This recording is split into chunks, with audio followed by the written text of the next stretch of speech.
What's up, you stupid idiots? It's me, Ange Buxton of the Money Ballers, and we're going to talk about, I don't know, maybe it's your first year ever playing fantasy and you don't want to get your ass kicked. You've come to the right place. Maybe you're like, I don't know, maybe I want to play fantasy. Everyone's always talking about it. I don't know what it is or what to do. You've come to the right place. And maybe you just like sucked really bad last year and you're like, man, there's like a lot of opportunity for growth. So, hey, listen, you've come to the right place here, folks. Uh, let's let's jump in. Here is we have a beginner's guide to fantasy football, and we're gonna take it one slide at a time here, folks. Let's start with the important question. What even is fantasy football? I'm gonna explain it to you. Okay. Actually, I'm going to have my wife explain it to you. So here's what my wife has explained to other people, my friends, because none of my friends like football. They don't watch, they don't do fantasy, they don't get it. Um, they're all I have like two comedian friends that even know what a football is. And then the rest of my friends are just no, they don't get it. So my wife explained it to them like this as an outsider. Fantasy football is like fan fiction, but for football. It's like, what if my favorite running back played on a team with my favorite quarterback? Wouldn't that be cool? Guys, she's not wrong. She is not incorrect. That is basically what it is. It's just playing around with teams and like make believing your own team. But then my other friend, my one friend who kind of knows fantasy was like, explaining to my other friends, well, that's true, but also there's like a D&D element, right? There's like a Dungeons and Dragon element too, where how a player actually performs that week impacts how many points they score. So it's kind of like if you're rolling a dice to see if you're fictional. Oh, this should be YOUR. If your fictional team is going to beat another fictional team. So also correct my best friend. The two of them together pretty accurately describe what fantasy football even is. Um, to my poor friend, this is a representation of him. So what are we going to talk about in this video? What are we going to cover? Well, one, we're going to have like a regular football and then a beautiful football, you guys. This is that Lombardi trophy. I love this shot right here. We're going to talk about different types of fantasy leagues, different scoring settings, rosters, settings, and specifications, different fantasy platforms. That's something I wish I definitely knew more about when I first started. What the schedule is like for a year, types of types of draft a team. You guys, we're gonna talk about types of draft a team, how to prepare for a draft, types of draft basically, how to prepare for a draft, what your weekly to-dos will be, and then we'll go over some ways to take it to the next level, including some draft strategies for redraft specifically. And at the end, I'll shout out some of my favorite different fantasy podcasts. Here is a picture of Condoleezza Rice standing on a football that I got from using the Google image search. I don't get it. I don't know. Whatever. Different types of leagues. Let's start there. There's a redraft league. That's your typical league where you pick a new team every year. You are like every season, fresh start, clean slate. This will be a lot of what we call home leagues. If you hear that expression, home league, it's like the your friends and family that you play with. You're not playing with a ton of like analysts or like experts. You're just playing with like, your friend and your friend's dad and your friend's cousin and your cousin's cousin and your cousin's cousin's cousin. Keeper is usually for more like long-standing leagues. You will keep players. So what I draft this year, I will have a choice of players I can roll over onto my roster next year. And usually the way that works is if I take somebody in the first round and I decide to keep them, that's my first round pick. I don't get a first round draft pick for that year. So, if I take somebody in the third round, then and I keep them, then I don't have a third round draft pick. Usually a keeper league will be like a three-player keeper league. You can keep up to three players. You sacrifice the draft pick for whatever round you took that player in. A dynasty, this is one of my personal favorites, but it is much more complicated. That's literally you keep the same roster every year. So you do one initial draft, and that is your roster. You can add, drop, trade, whatever. Doesn't that part's up to you, but that's your roster. And then there's a rookie draft that comes with Dynasty to get the new players involved. And so we'll talk a little more about how a rookie draft works in Dynasty later. Then there's a best ball. Best ball is great for this is what I did only best ball my first year of fantasy, and I kind of recommend starting there. Best ball league is you do a draft, and that's it. The computer auto starts your best player. So let's say I took Jonathan Taylor in the first and I took Joe Mixon in the second. I got lucky, right? Um, it's always going to start whoever scored the most that week. So if it changes, if like Mixon scores more than Jonathan Taylor one week, that's who it'll start and that's whose points you'll get for the week. Definitely some interesting strategies that go into best ball. If that's something you're interested in learning more about, leave a comment. I'll talk you through basketball a little more. Any of these can be IDP. I don't, oh yeah, I am in some IDP best ball leagues. IDP stands for individual defensive position. So you can be in a redraft league where you draft defensive players, linebackers, defensive backs, DN, blah, blah, blah, blah, blah, all of the defensive players. Um, so you can be in a redraft, a keeper, a dynasty, or a best ball league that all have defense. Not just team defense, but individual defensive players. So there's nothing like getting Myles Garrett for your starting D end. I'll say it like that. And then any of these can also be super flex. A super flex league is one where you can flex a quarterback. So in those leagues, quarterbacks are going to be valued pretty highly. I thought I maybe put a note about it in it. Because a quarterback on the whole, like, is going to average like 18 to 24 points. And, if a wide receiver gets 18 points, that's like a really good week. Um, Same with like a running back. So you're always basically you're gonna try to like value your quarterbacks even higher because you can start two of them. So it's it's cool. Any of these can be a super flex. I was in a dynasty super flex. I bought an abandoned roster. It was pretty fun, Then you end up actually drafting rookie quarterbacks in your rookie draft for dynasty. All right. Scoring settings is one of my favorite pictures of Bill. Always know your scoring settings. So these can be anything. I mean, I've heard of some absolutely insane leagues where it's like kicker premium, where kickers get extra bonus points. Like, it's really the big thing to note here is uh pay attention to your scoring.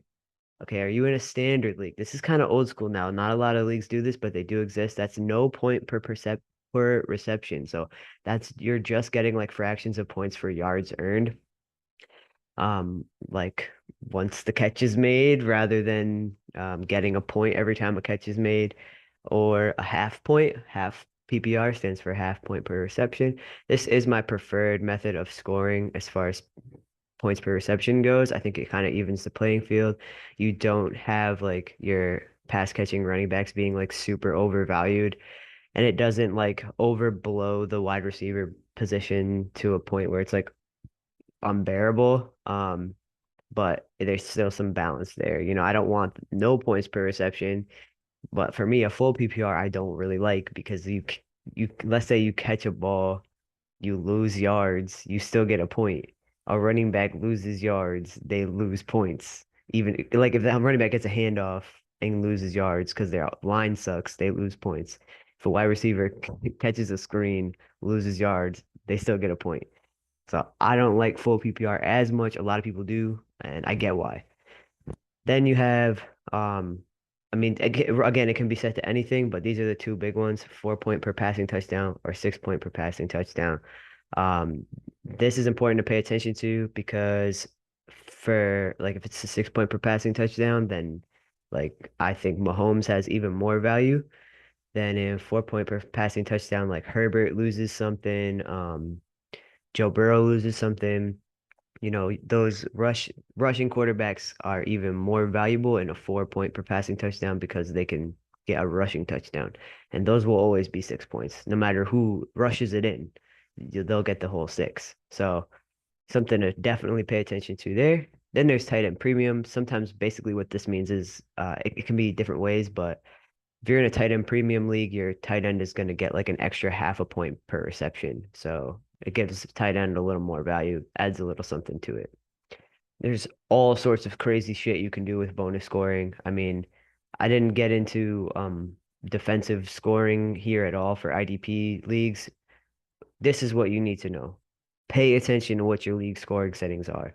Use each league's scoring settings to do your rankings. The same rankings will not apply to different scoring settings, period. They just won't. So you do your rankings for a PPR league, 4 point per passing touchdown, and then your other league's 6 point per passing touchdown. You better make some adjustments to the way you rank your quarterbacks. If you have a different league and it's half, you better make some adjustments because that's going to give you a competitive edge.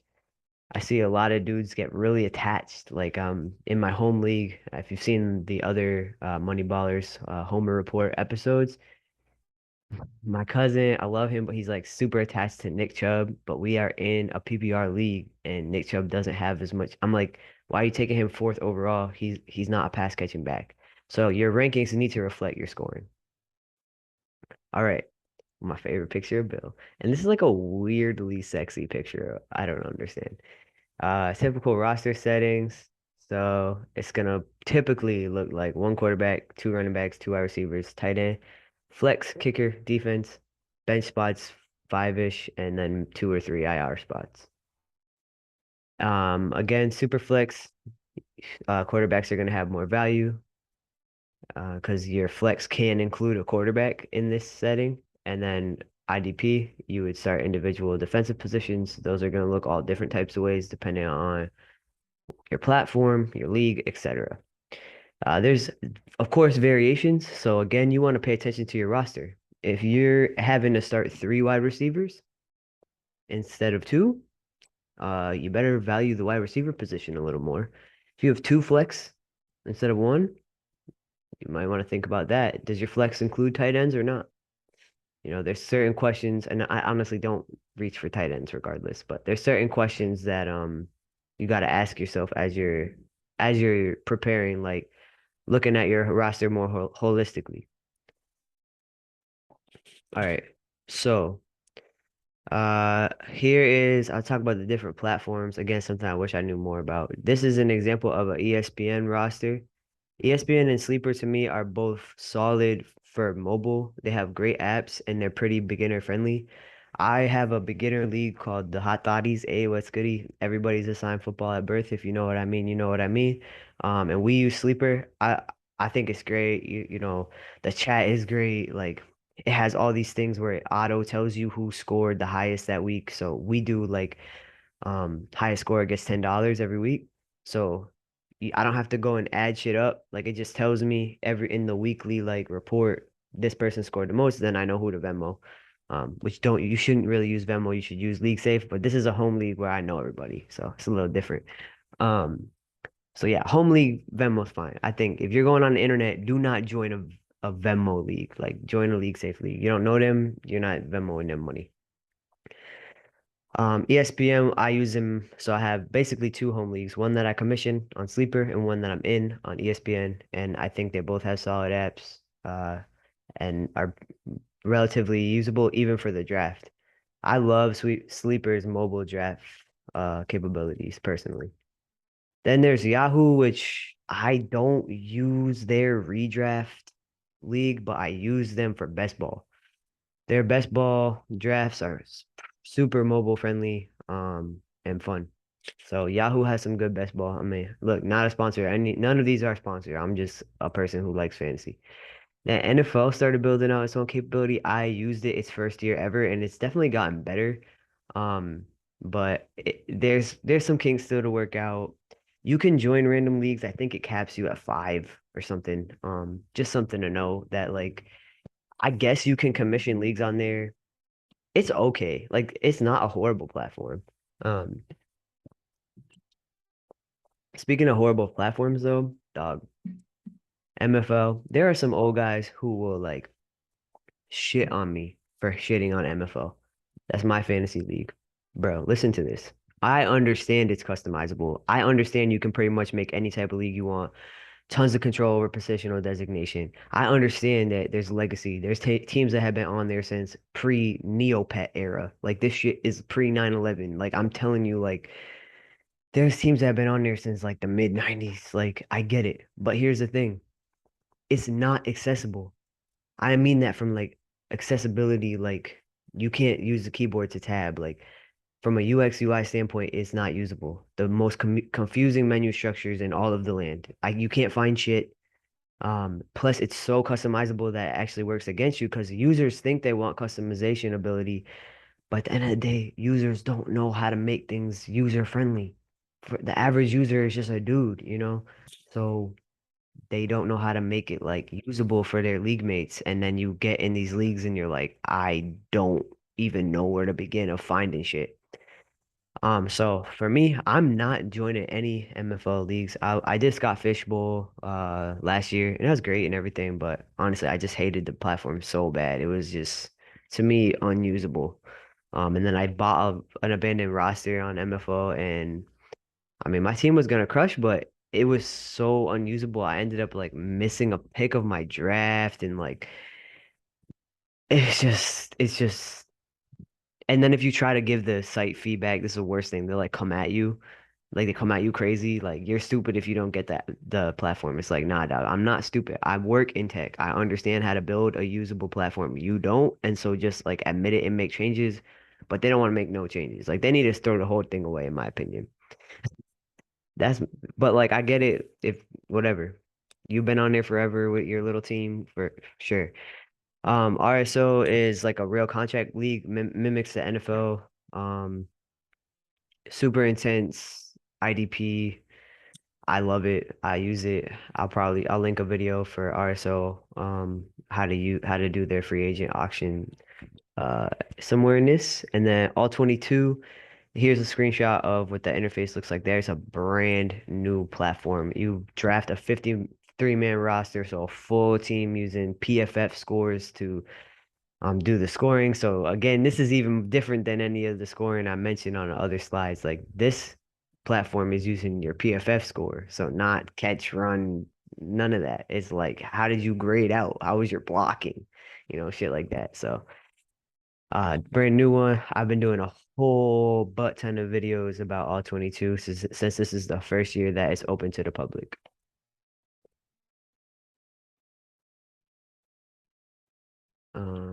Oh, I needed to pause. Okay, sorry about the delay there. I meant to pause the recording so I could crack my neck and instead I paused sharing screen. So there's a little delay. All right, underdog. This is where you do best ball drafts. I've never actually done any, which is a little insane, but because I love football and I feel like everybody who loves fantasy does them, I just haven't yet. And then there's DraftKings and FanDuel. You can draft best ball on there as well.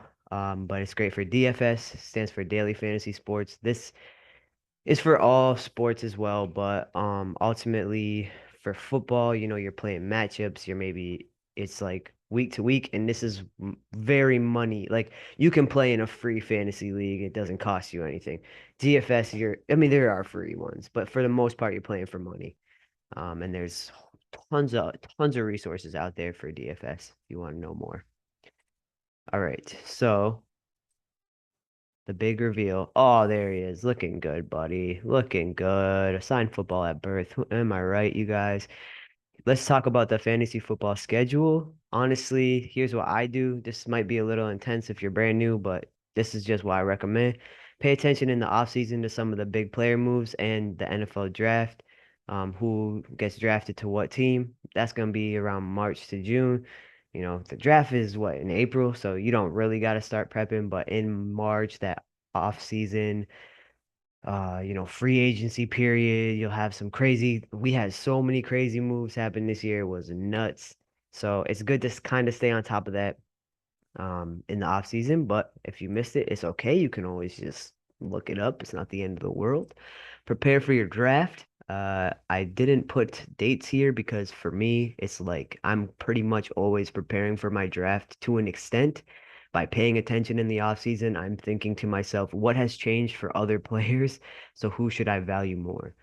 Then your draft typically doesn't matter. You can draft really anytime, but pretty much it's going to be after the rookie draft, unless, yeah, you're going to draft after the rookie draft and sometime to the first week of September because the first games start September 8th this year.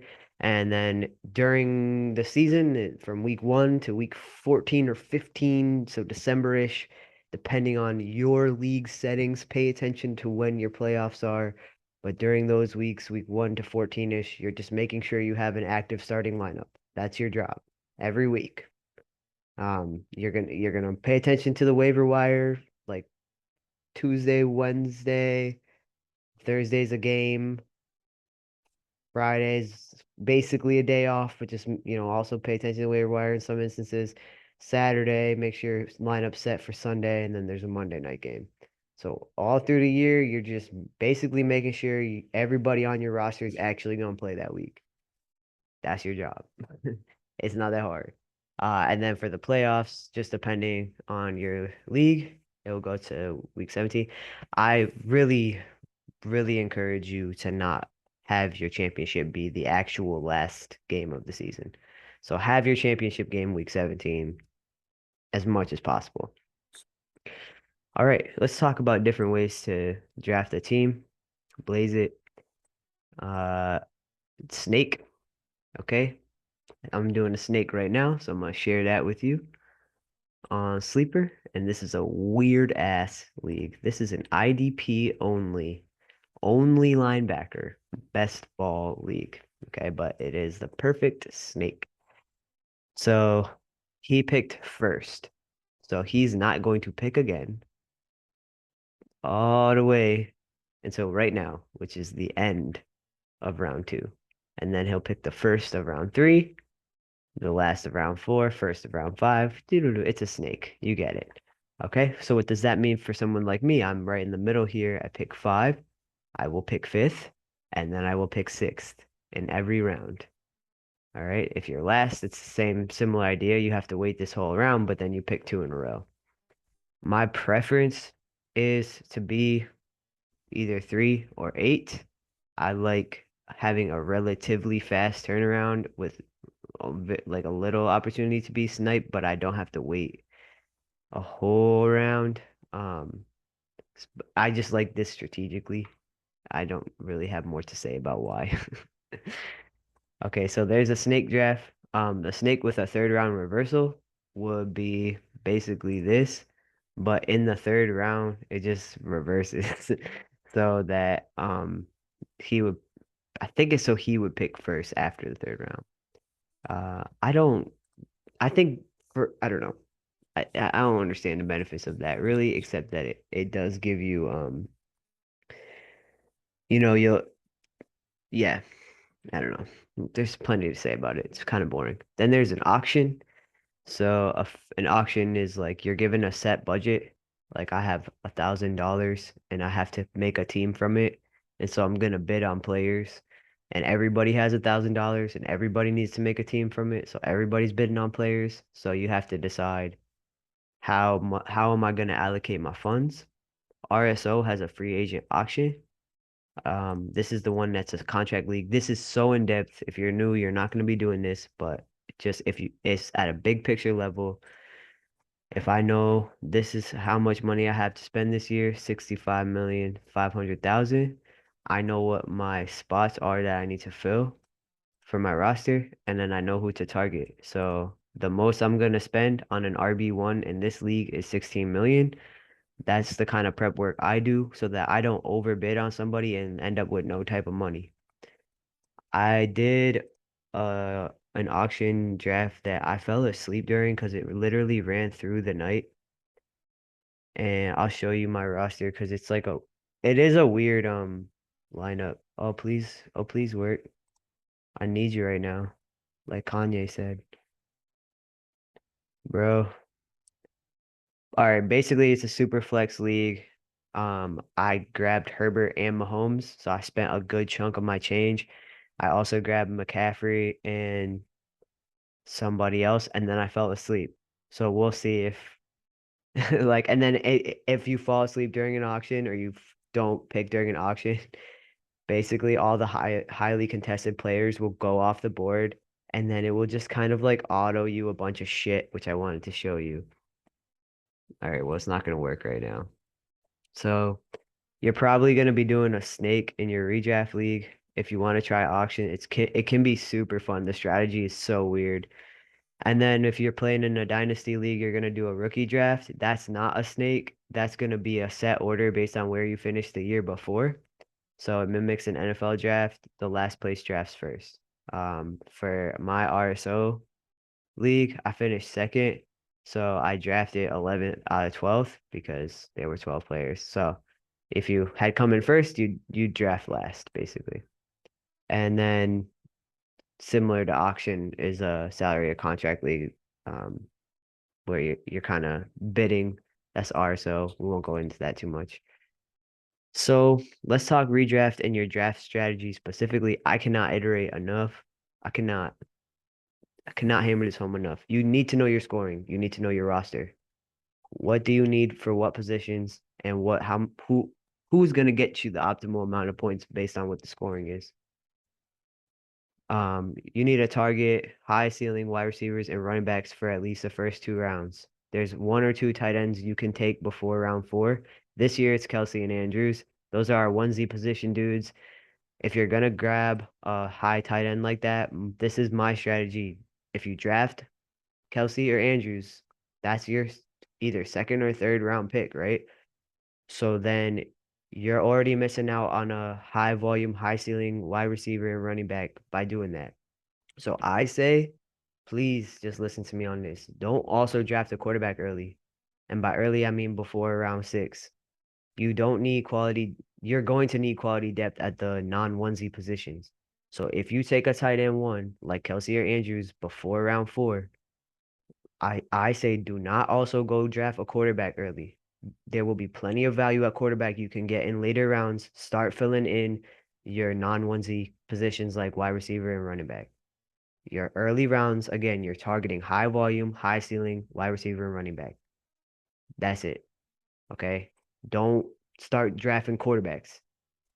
If you have to draft a quarterback early because Josh Allen falls to you the end of round four, which probably won't happen, but let's say he does, he is probably going to be the QB1. If you have to draft a QB early, make it someone with rushing upside. All right, keep in mind your scoring. So you're in a 4 point per passing league. You're you think to yourself like, okay, but my quarterback's gonna get 6 points for rushing a touchdown in and 4 points for passing a touchdown in. Those 2 points can make a huge difference. That's why I say don't reach on quarterback. All right, you're in a 6 point per touchdown league. That's where Justin Herbert gets that added edge. Damn my throat.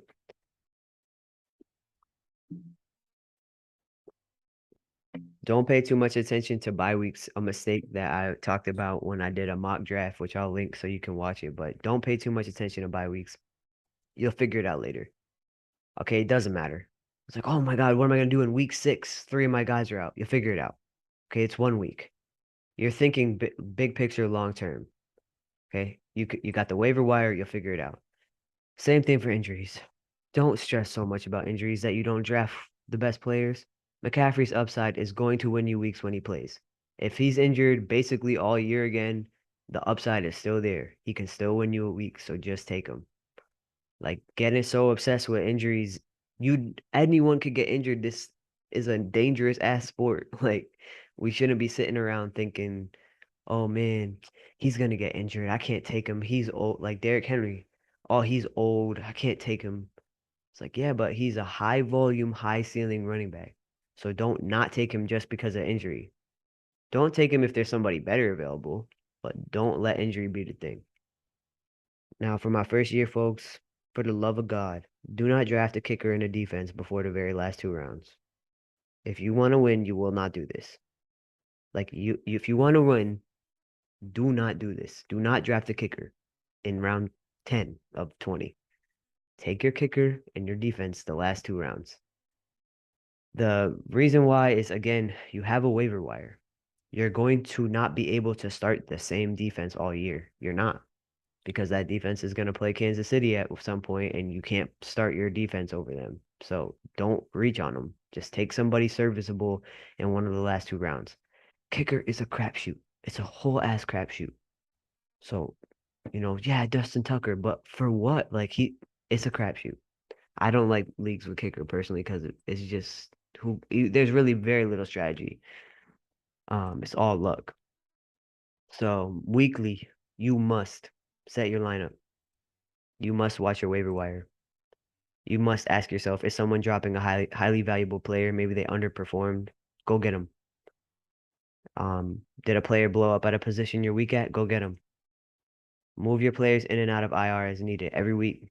Do this every week and never give up. That sounds corny as hell, but I had to basically not kick someone out of my league, but I didn't ask certain people in my league back because they drafted Christian McCaffrey 101 overall last year, and then when he got injured, just like stopped setting a lineup. It's like you can't do that. Like this person still very much had a good roster, could have been paying attention to the waiver wire, picking people up and making it work, and just fully stop doing that, and that ruins it for everyone.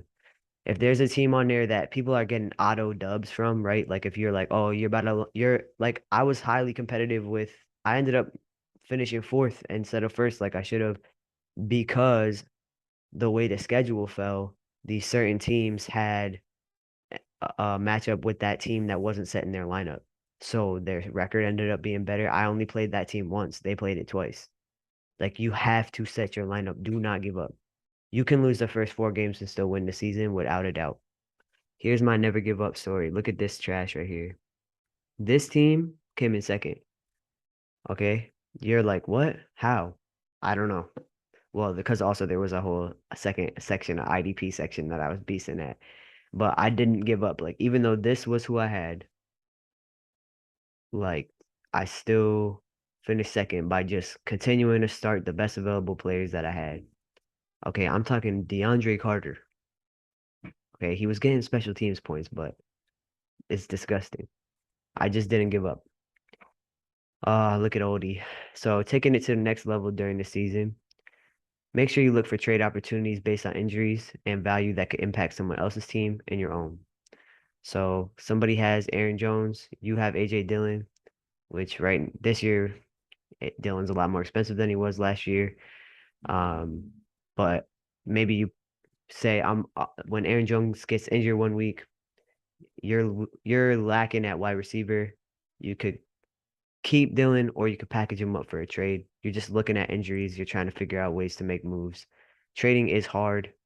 We could talk ad nauseum about how difficult trading actually is, especially with home leagues where people are reluctant to let go. But it's possible you can do it. Don't overreact. Here's an example. Okay. Um, my sister and Aaron Rodgers week one last year. She drafted Aaron Rodgers as her quarterback. Week one last year, I'm pretty sure he got her like 9 points. She lost so bad because it's Aaron Rodgers, and she wanted to drop him. She actually called me. It was her first year playing, so she called me. She was like, I should just drop Aaron Rodgers, right? I'm like, absolutely do not drop Aaron Rodgers. And thank God she didn't, right? I mean, he absolutely bounced back, had a great year, and she finished third, by the way. Um, but just because a known commodity doesn't perform as expected week one, week two, even week three, don't drop them. Maybe week three. If it's a known commodity and they don't, maybe week three, but try to get a trade for them if you can. Um, so rookie specifically, if they don't blow up week one, week two, week three, but you're seeing them get an increase of targets or opportunities each week, just hang on to them for a little bit. Okay, if they're not blowing up week one, week two, week three, and nothing's happening, they're getting, if they're on, for some reason, they go onto the practice squad, like what happened with Ramondre last year. It's like, then you can drop him. And if he comes back onto the team, then he'll be on the waiver wire because nobody wants a guy that just got moved to the practice squad. So you're going to be okay. But with a rookie specifically, just hang on to him for a little bit. Just see what happens. And then the times to react, basically, if it's a veteran player, um, if they're not performing as expected week one, week two, week three, see if you can trade them. It's time to react. It's time to figure out a way to do it. Maybe they have 3 bad weeks and then one really good week. That might be your opportunity to pivot, try to package them up with somebody and get a trade. All right. Uh, Here's how I learned about fantasy. My dude, Mike. Sorry, my dude, Jason. My bad, dude. Andy, Mike, and Jason, they're the shit, honestly. So listen to the fantasy footballers. They're just good dudes. They're funny. They're cool. The IDP show is my go-to for IDP stuff. They're funny and cool as well. definitely not as chalk. So the thing with the fantasy footballers is they're so popular now that it's like almost chalk what they say because just because they've said it, like they do a lot of time analyzing to get to their conclusions, but just because they've said it now, everybody's thinking it.